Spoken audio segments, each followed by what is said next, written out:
The frost cracked under his boots like tiny bones. Each step was a violation of the morning's brittle silence. The air was sharp with the smell of old hay and damp wood, a scent that was supposed to be comforting but to him just smelled like loss. The wind whistled through a broken pane in the stable roof, a low, mournful note that seemed to have been playing since the day his brother died. This was the inheritance. Not the money, not the land. This emptiness, this silence, and the horse. What do you do when the only thing left of someone you loved is a horse they left behind? Leo hadn't wanted any of it. The sprawling Virginia farm, the quiet, the ghost of his older brother in every sun-bleached fence post, and he certainly hadn't wanted the horse, the famous horse, the fallen king. He'd seen the headlines, the tragic fall from grace splashed across racing magazines. Atlas, they called him. A name meant for a giant. Now it was just a name on a dusty stall door. He stood outside it listening. Not a sound. No friendly nicker, no shift of weight. Just that chilling, perfect quiet. He'd been putting this off for a week, surviving on coffee and avoidance. But the hay wouldn't last forever, and the guilt was a heavier burden than any bale. He slid the bolt back. The click was obscenely loud. The stall was shadowy, but a single shard of winter light cut through the gloom, illuminating particles of dust and hay dancing in the air. And in the far corner, standing so still he might have been carved from the darkness himself, was the horse. He was both more and less than Leo had expected. The frame was all thoroughbred. Long, elegant lines, the deep chest, the powerful haunches that had once driven him down a stretch of dirt at 40 miles an hour. But it was all draped in a shroud of neglect. His coat, which should have been a gleaming bay, was dull and matted, a map of forgotten glory.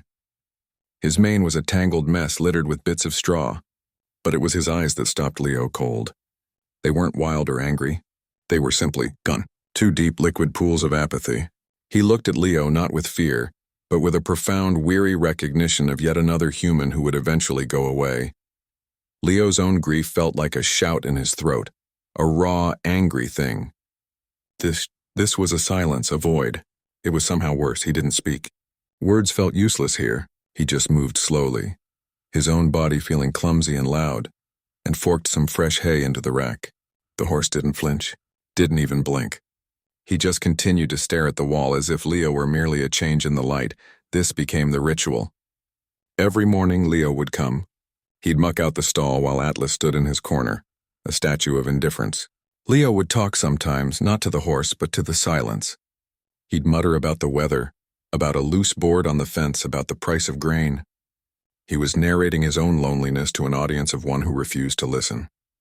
He'd feel a flicker of his old anger, at his brother for leaving, at the horse for being this broken living monument to that loss. One afternoon, a week into this silent standoff, Leo brought an apple. It was a stupid cliché gesture. He felt foolish holding it. He placed it on the flat top of the water bucket. Atlas's ears didn't even twitch. Leo finished his work and left, the apple still sitting there, a tiny red monument to his failure. The next morning, the apple was gone. Only a few wet seeds remained at the bottom of the bucket. It wasn't hope, not exactly. It was just a fact. The horse had eaten. Life, on its most basic level, was still continuing in this stall. The next day, he brought 2 apples. He did his chores, his back to the horse, giving him the privacy of choice. He heard it then, not the crunch, but the sound he'd been waiting for, a soft, almost inaudible sigh, the quietest release of breath that wasn't born of exhaustion but of something else, resignation perhaps, or the faintest memory of curiosity. Leo turned slowly. Atlas was still in his corner, but his head was turned slightly. One dark eye was fixed on him, not through him, on him. His heart hammered against his ribs. He didn't move. He barely breathed.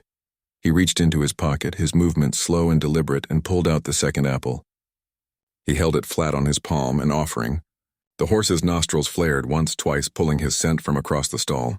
It was the most interest he'd ever shown. Minutes passed. The wind outside had stilled.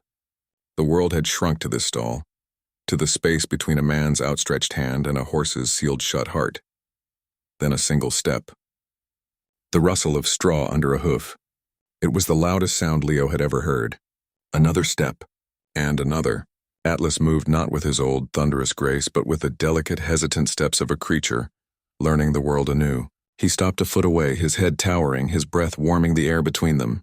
He could see the white scar snaking down his foreleg, the reason for his fall. The reason for everything. He stretched his neck, his muzzle trembling just an inch from Leo's palm. He sniffed the apple, then his fingers, then the cuff of his jacket, reading his story in the salt and skin and wool. Leo held his ground, his own grief a quiet hum now, not a scream. Atlas's lips brushed his palm, soft as a whisper. He took the apple, the crunch quiet and polite. He stood there then, chewing, his eye half-lidded. He didn't retreat. He just stood. And for a moment, in the shared silence, the terrible loneliness receded, not gone, but held at bay by the simple animal act of taking an apple from a hand. Leo didn't know why he did it. He just turned slowly and walked out of the stall, latching the door behind him. He stood in the aisle, the cold air biting his lungs, and he pressed his forehead against the rough, cold wood of the door. He listened, and from the other side of the door he heard it. Not a sigh, not a shuffle, but the clear, unmistakable sound of a single hoof step, followed by another moving across the stall. Then silence. The horse had followed him to the door, and now he was waiting on the other side. The silence between them had changed. It was no longer a wall, but a thread, thin, delicate, but there. Every morning Leo would arrive and Atlas would be waiting, not in his far corner, but near the door. His ears pricked forward at the sound of the truck engine. He took apples from Leo's palm without hesitation, his lips soft and careful. He even allowed himself to be brushed, standing with his eyes closed as Leo worked the knots from his mane, the dust from his coat revealing the deep, burnished bay color hidden beneath the neglect. But the past was a third occupant of the stall, a ghost that lingered in the horse's every flinch. It was in the way he'd sometimes freeze, his head shooting up, eyes wide and white-rimmed at a sound only he could hear, the memory of a crowd's roar, perhaps. It was in the way he'd carefully, always carefully, favor that scarred foreleg, a permanent reminder of the moment his world had ended. Leo found himself talking more, filling the quiet with stories about Michael. Not the tragic end, but the bright middle. The brother who laughed too loud, who was terrible at poker, who had loved this animal with a ferocity Leo had never understood. Until now. He was in the tack room one afternoon looking for a stronger hoof pick. The place was a time capsule, still smelling of his brother's favorite saddle soap and leather. He pulled open a drawer, its wood swollen and sticking, and there, nestled among rusted bits and forgotten tools, was a small velvet box. It was out of place. Michael wasn't a velvet box kind of man. Leo's throat went tight.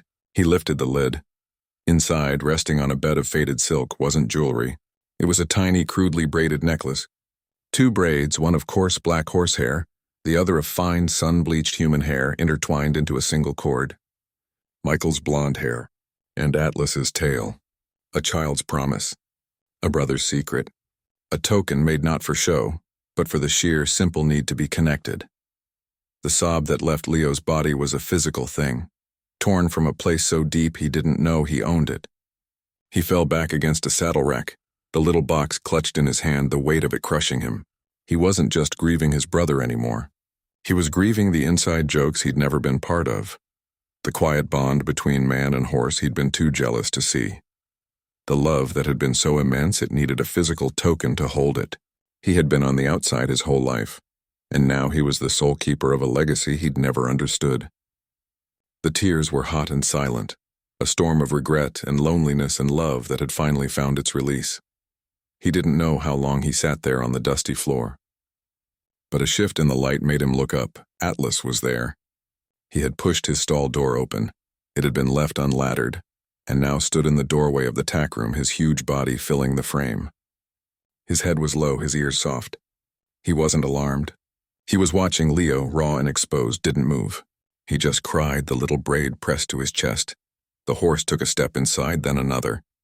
The space was too small for him, his shoulders nearly brushing the walls. He didn't stop until he was standing over Leo. He lowered his head, his breath warm and sweet with hay, and he blew a soft, quiet sigh onto Leo's tear-streaked face. Then he did something he had never done before. He rested the broad, flat plane of his forehead against Leo's chest, right over his pounding heart, and he stood there. He held the weight of Leo's breaking. He didn't move away from the tears, the shaking, the messy human grief.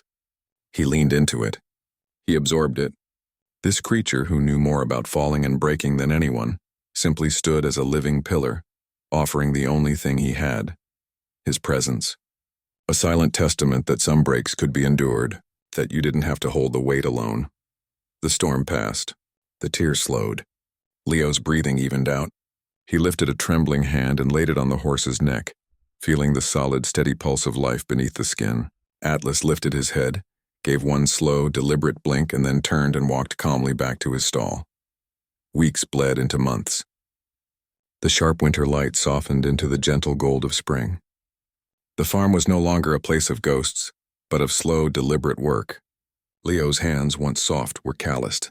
His heart, once brittle, felt different. Not whole, but woven back together with stronger thread. One evening, as Leo turned Atlas out into the paddock, he didn't immediately turn to graze. He stood for a moment, the setting sun setting his coat on fire, and then he did something Leo had never seen. He dropped his head and rolled, not the stiff, careful roll of an old horse, but a joyful, grunting, leg-kicking celebration in the soft green grass. He got up, shook himself off, and then, for no reason at all, he kicked up his heels and took off. It wasn't the controlled, powerful stride of a racehorse. It was something better. It was a gallop of pure, unadulterated joy. He raced along the fence line, his mane and tail streaming behind him. Not running from anything, but simply running for the sheer, glorious feeling of it. He was not a fallen king. He was just a horse, and he was free. Leo watched, a smile breaking across his face for the first time in a year, a real one that reached his eyes. As the horse circled back, slowing to a trot and then a walk, his sides heaving, he came straight to the fence where Leo stood. He was breathless, steam rising from his body into the cool evening air. He nudged Leo's shoulder, a firm, confident push. And in that moment, Leo understood the final gift. It wasn't about fixing the horse. It was never about that. It was about the horse fixing him.